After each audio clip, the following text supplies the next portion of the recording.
ভুয়া সমন্বয়কদের দিয়ে এই কমিটি গঠন করা হয়েছে।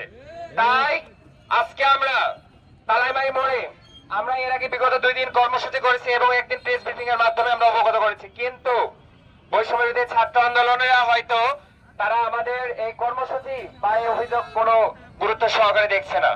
এই জন্য আজকে আমরা অবস্থান কর্মসূচি ঘোষণা করেছি। আজকে তালাইমারি রোড ব্লক কর্মসূচি মানি না মানবো না, অবৈধ কমিটি মানি না মানবো না,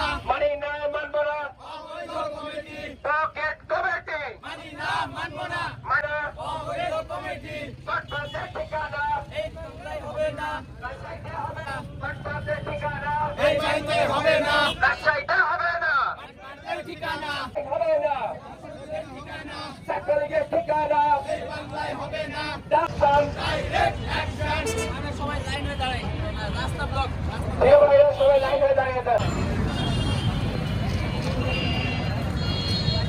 পূর্বাঞ্চল হতে পারে ফেয়ারওয়েল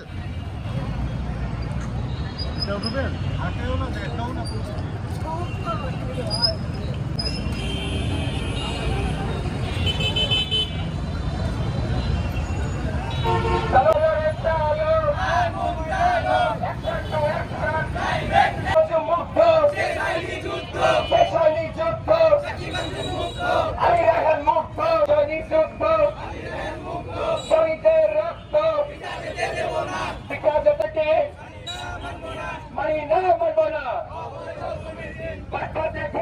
বিভিন্ন জায়গায় চাঁদা দাবি করা হচ্ছে, বিভিন্ন শিক্ষা প্রতিষ্ঠানে চাঁদা দাবি করা হচ্ছে।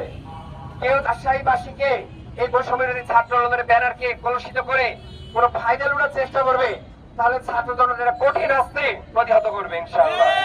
আমরা এ দিয়ে 3 দিন আমরা অবস্থান নিয়েছি এবং 3 দিন আমরা বিক্ষোভ মিছিল করেছি, কঠিন হস্তে প্রতিহত করবে ইনশাআল্লাহ। তাহলে তোমরা পরবর্তীতে বুঝতে পারবে ছাত্র জনতার কতটুকু পাওয়ার রয়েছে, ছাত্র জনতার কতটুকু কি করার রয়েছে, সেটা তোমাদেরকে করে ছেড়ে দিবে। সুতরাং আমরা বলতে চাই, তোমরা যারা টাকার বিনিময়ে অবৈধ কমিটি ঘোষণা করেছ, এই কমিটিকে অচিরেই বিলুপ্ত করে ছাড়ো। যদি তোমরা সেই টাকা খেয়ে কমিটি দিয়ে বসে থাকো, তাহলে তোমরা রাজশাহীর রাজপথে কখনোই নামতে পারবে না। এটাই মনে রাখবে তোমরা। পকেট কমিটির বিরুদ্ধে, পকেট কমিটির বিরুদ্ধে মানে কার্য করে নাই, ফলশ্রুতিতে আজকে আমাদের এই শক্ত অবস্থা নিতে বাধ্য করা হয়েছে। এই জন্য আমরা সর্বসাধারণের কাছে আন্তরিকভাবে দুঃখিত।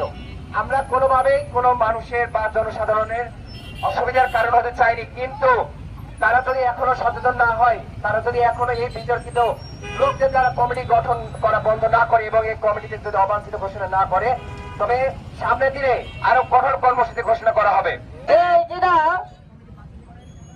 মাহিন সরকারের ঘনিষ্ঠ থাকার জন্য, তার সাথে ঘনিষ্ঠ সম্পর্ক থাকার জন্য সে তার পকেট কমিটি রাজশাহীতে বাস্তবায়ন করেছে, যেটি রাজশাহীবাসী শহীদ সাকিব অঞ্চলের উত্তরসূরি আলী রাহিয়ানের উত্তরসূরিরা কোনোভাবেই মেনে নেবে না।